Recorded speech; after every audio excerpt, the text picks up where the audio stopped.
Hello and good evening, everybody. And first and foremost, I need to start out with two apologies that I have to make to my audience. First of all, I am very sorry about this very awkward angle that I am recording at. My reason for doing this is really quite simple. I left my tripod at my place of business. So I don't have it, so I had to get kind of creative. I'm actually using a guitar stand to hold the camera in place, and I think that in this case, we can take quantity over quality, because if it was not for this, then we would be dealing with a whole lot of shaky cam tonight, which I am very much not a fan of.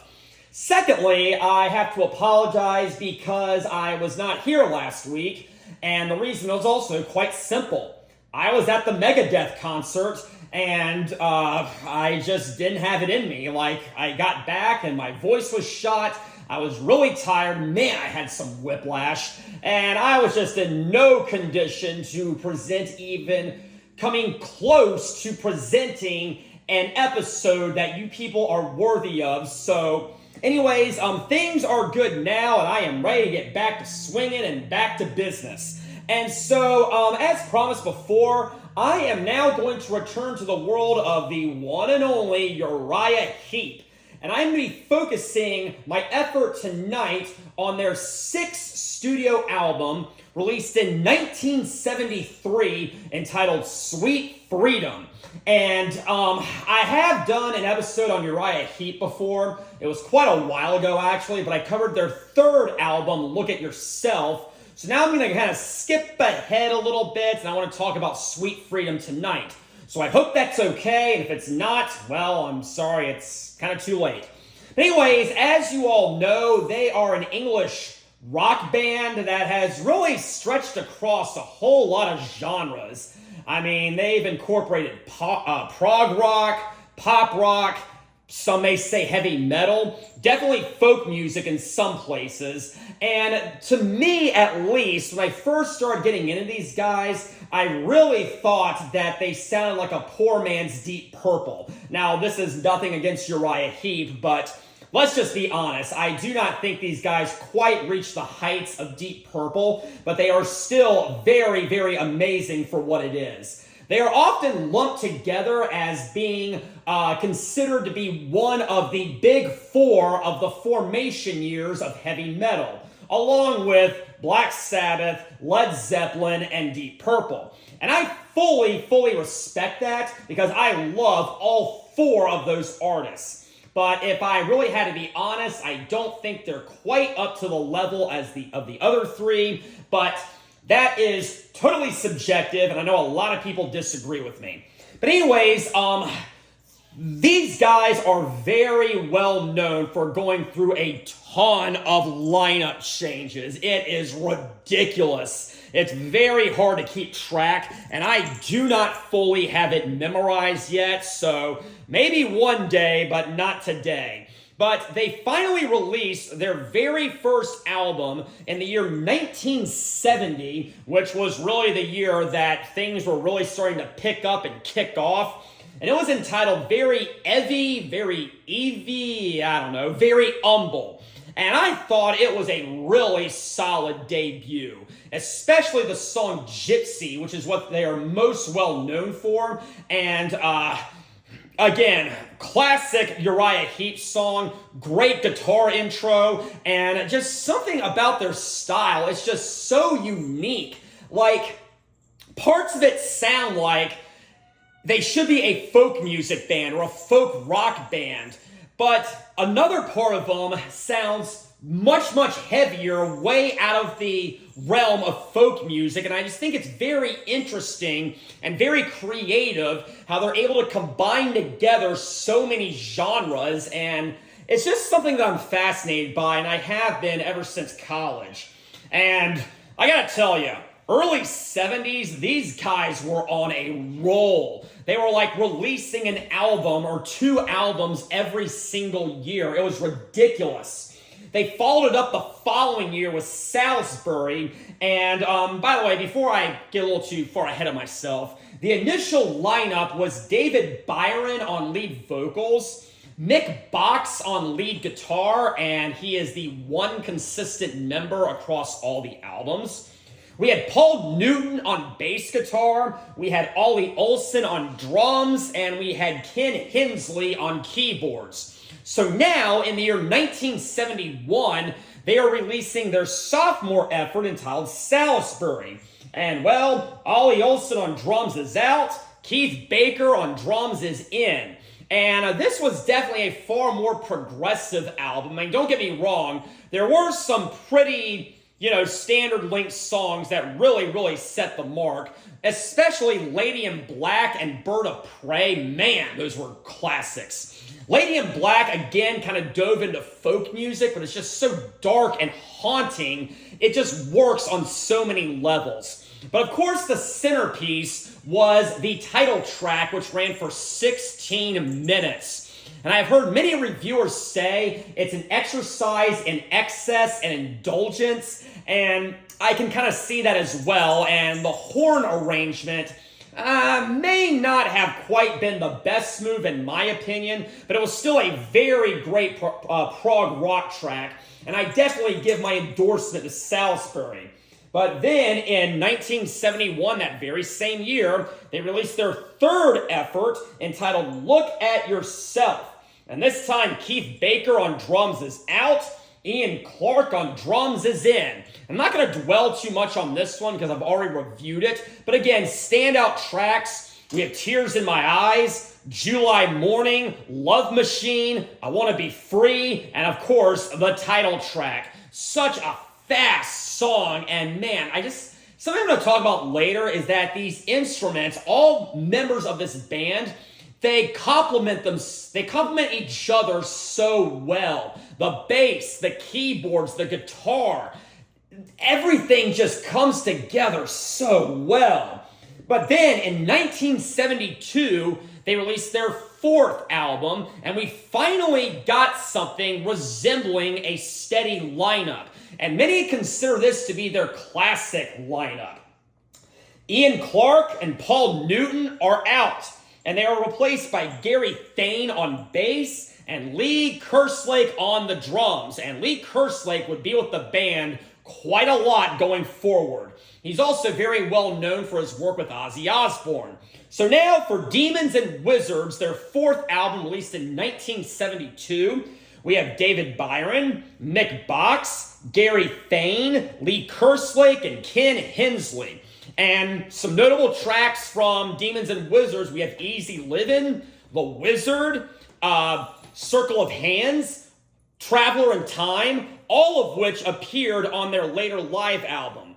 Then their fifth album was released later that year in 1972 called The Magician's Birthday. Same lineup, and I thought it was another really solid album. We had Sunrise, we had Sweet Lorraine, and of course the title track, which has one of the greatest jam sessions ever, and I loved it.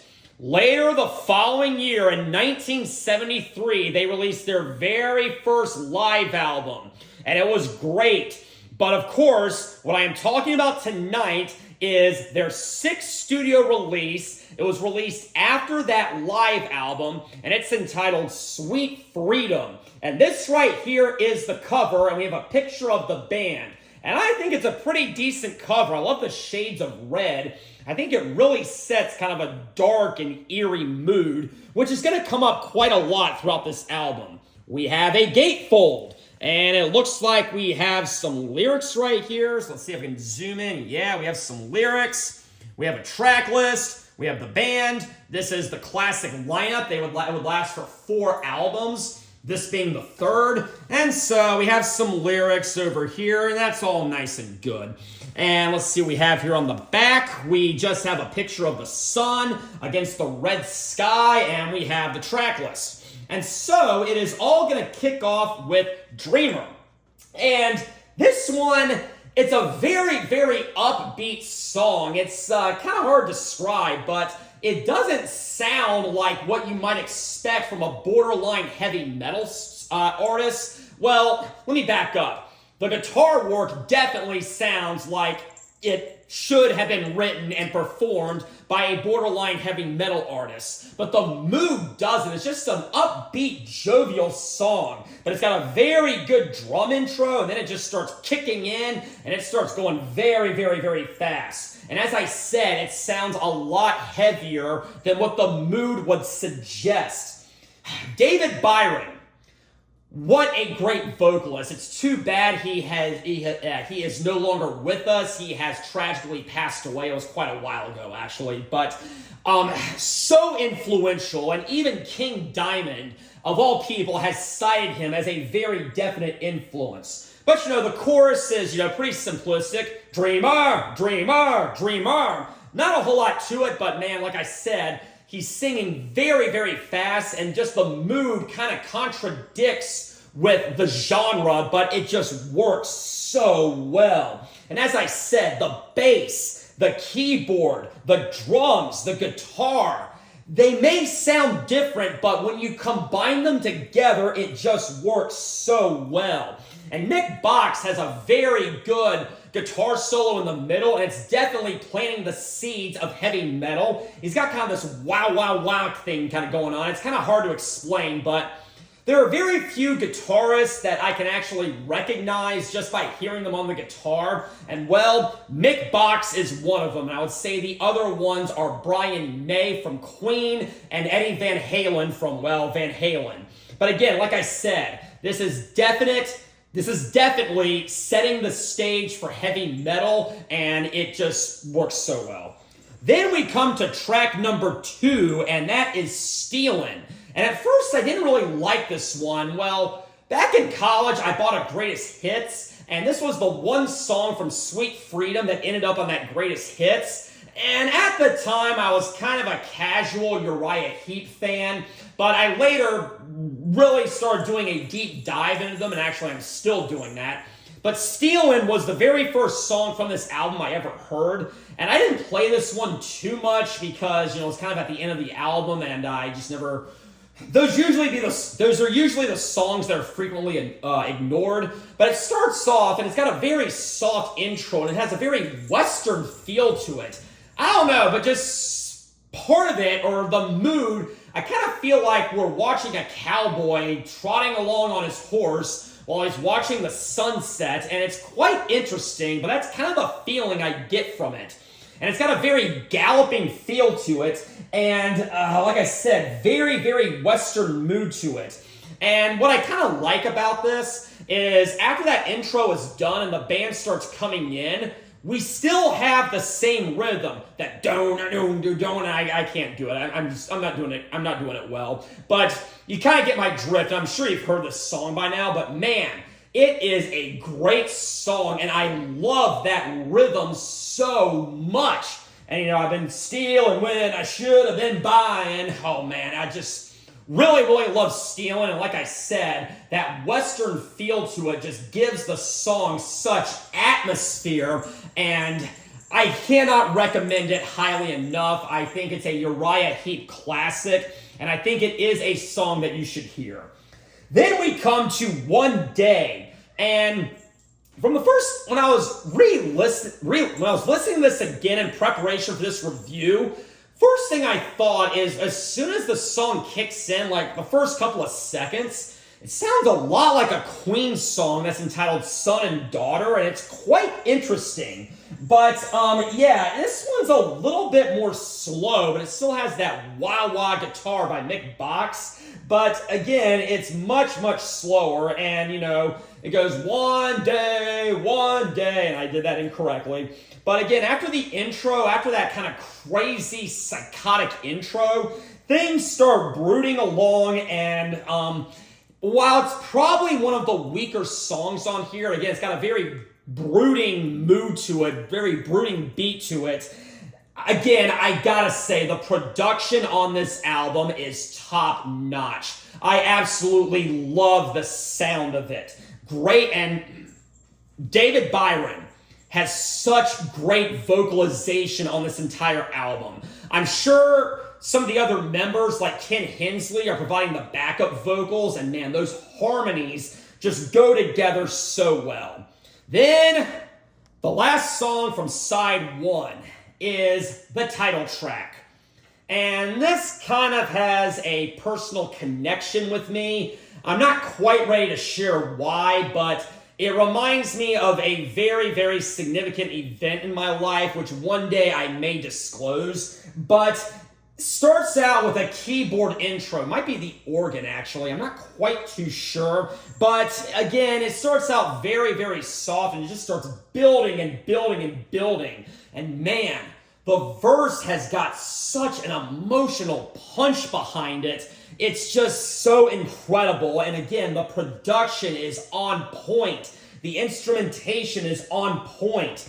I feel that my big complaint about this song is the chorus. There's really not much to it. I mean, everything before that was great, but all it is just him going, "Sweet freedom." I probably did that wrong, but again, the chorus just doesn't really complement the verse as well as it should. But I mean, in the middle, of course, we have a little interlude, and we have an organ solo, and it's kind of dark, kind of brooding, but then things just start picking up once again, and it all ends with that outro, and again, that chorus, which I'm not a big fan of, but again, the verses are very, very good and very emotional. But in my honest opinion, I think my favorite from side one is going to be Stealin', because I was stealing when I should have been buying. Again, the rhythm is just so incredibly groovy, and it just totally works. So now we come over to side two, and it starts off with "If I Had the Time," and the keyboards definitely lead this song. Do, no, no, no, no, no. And to some people, that might start to grate on your nerves a bit. It doesn't really do that for me, and I think it's creative for what it is. Definitely not one of the album's highlights, but again, it's good for what it is. But I think kind of my complaint about this one is the vocals are very, very soft. Like, it's almost as if David Byron is mumbling. I'm not really sure if he is, but I'm kind of like, come on, man, just get a little bit more upbeat. Start getting into it. Show some passion. I don't feel like he really shows the passion that he does on other tracks, but still, it is a very good song, despite being kind of darker and kind of a little bit more brooding, and I wouldn't quite call it doomy, but it's definitely brooding, and I think, like I said, it's a decent enough track. But now, we come to track 6. 7 stars. Okay, guys, I know that this song is completely ridiculous, okay? I know that this song is just a beautiful disaster. I still love it. I'm going to say that right now. It is such a silly song, but I just cannot help but love it. Starts out, and we have a nice acoustic guitar going along with it. I'm not quite sure how to describe it. It definitely has some folk music influences on it, and it's definitely gearing a lot more towards folk music. But the thing is, I've actually come to appreciate folk music. Like, part of it sounds like it should be performed by Crosby, Still, Nash & Young, of all people. But again, it's a little bit more heavy than that. But man, the rhythm of this song is just so great. It's very fast and it's very upbeat. And man, that chorus is so incredibly creative. Just the rhythm, it's not by the numbers or anything. It just works so well. And yes, towards the end, he starts reciting the alphabet. A, B, C, D, E, F, G, H, I, J, K, L, M, N, O, P, Q, R, S, T, U, V, W, X, Y, Z. I think I said that wrong, but I'm trying to, sing the song as it is. But yeah, it's totally ridiculous. It's totally silly, but I actually really do love this song. And actually, when I set my alarm in the morning, I have Amazon Music. I often set my alarm to this song. It's just the song that pops into my head before I go to sleep. And it's just a very, very pleasant way to wake up. And so for that, I do actually do like 7 stars, but I can see some people not liking this one. Now, track 7 is going to be Circus, and sadly enough, I think this is the most disposable song on here. Fortunately, it's not very long. It's definitely one of the shorter ones. But, yeah, I mean, it never really quite gets its feet off the ground. It's definitely folk music, which, again, is good for what it is. But I don't think it quite had the rhythm or the emotional kick that I wanted from it. And for that, I usually kind of tune out when this one comes up. But, I mean, it's still great for what it is, but not one of my favorites. But it ends with the thunderous, the bombastic, the mighty Pilgrim. This thing is prog rock at its best. There is no big build-up intro. There is no fading in or anything. It just starts off. There's a nice there's a kind of a 2-second keyboard intro that comes in, and then the entire band just comes in, the bass is on point, and it's just pounding and pounding and pounding away.